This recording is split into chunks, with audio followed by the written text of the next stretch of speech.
الحمد للہ رب العالمین والعاقبۃ للمتقین والصلاة والسلام علی سید المرسلین اما بعد فاعوذ باللہ من الشیطان الرجیم بسم اللہ الرحمن الرحیم قال اللہ تبارک و تعالی فی القرآن المجید والفرقان الحمید اللہ بذکر اللہ تطمئن القلوب صدق اللہ المولانا العظیم وصدق رسولہ النبی الامین المتین الکریم ونحن علی ذلک لمن الشاہدین والشاکرین والحمد للہ رب العالمین۔ معزز سامعین کرام، آئیے گفتگو سے قبل ہم اور آپ مل کر آفتاب ہدا، ماہتاب عطا، در بحر صفا، معدن اتقا، سید الاصفیاء، جلوہ حق نما، عکس نور خدا، صاحب حلتا، احمد مجتبی، محمد مصطفیٰ صلی اللہ تعالی علیہ وسلم کی بارگاہ بے کس پناہ میں درد و سلام کا نذیر عقیدت پیش کریں، باواز بلند پڑھیں، صلی اللہ علی النبی امہ والی صلی اللہ تعالی علیہ وسلم، صلاۃ و سلاما علیک یا رسول اللہ صلی اللہ تعالی علیہ وسلم۔ ایک مرتبہ اور درود پاک پڑھ لیں، صلی اللہ علی النبی امہ والی صلی اللہ تعالی علیہ وسلم، صلاۃ و سلاما علیک یا رسول اللہ صلی اللہ تعالی علیہ وسلم۔ ایک مرتبہ نبی اور آل نبی پر بلند آواز سے درود پاک پڑھ لیں، صلی اللہ علی النبی امہ والی صلی اللہ تعالی علیہ وسلم، صلاۃ و سلاما علیک یا رسول اللہ صلی اللہ تعالی علیہ وسلم۔ معزز سامعین کرام، اللہ تبارک و تعالی قرآن پاک میں ارشاد فرماتا ہے، الا بذکر اللہ تطمئن القلوب، کہ خبردار اللہ کے ذکر میں دلوں کا اطمینان ہے۔ موجودہ حالات میں ہر انسان کسی نہ کسی چیز سے پریشان حال ہے۔ کوئی گھریلو ناچاکیوں کو لے کر پریشان ہے، تو کوئی قرض میں ڈوب کر پریشان ہے، تو کوئی مالی حالات کے اعتبار سے پریشان ہے، کوئی رزق کے اعتبار سے پریشان ہے۔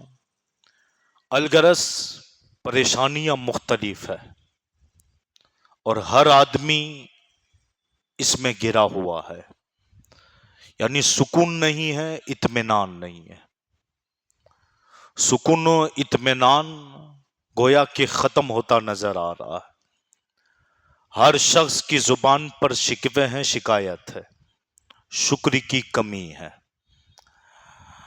ایسے پرفتن دور کے اندر قرآن آج بھی ہم جیسے نکموں بندوں کی اصلاح کر کے تنبیہ کر رہا ہے، اور ہم سے کہہ رہا ہے کہ ادھر ادھر سکون کی تلاش نہ کر، ادھر ادھر نہ بھاگ، ان پریشانیوں کا حل کسی اور جگہ تلاش نہ کر۔ اگر ان پریشانیوں کا حل، تدابیر، تدبیر تجھے چاہیے تو قرآن کہتا ہے کہ خبردار اللہ کے ذکر میں دلوں کا اطمینان ہے۔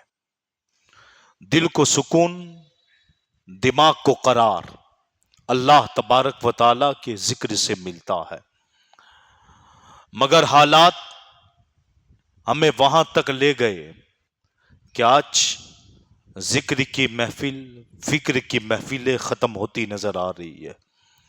آج عوام علماء سے، ذاکرین سے، ذکر کی محفلوں سے دور نظر آتی ہے۔ قلبوں کے بازار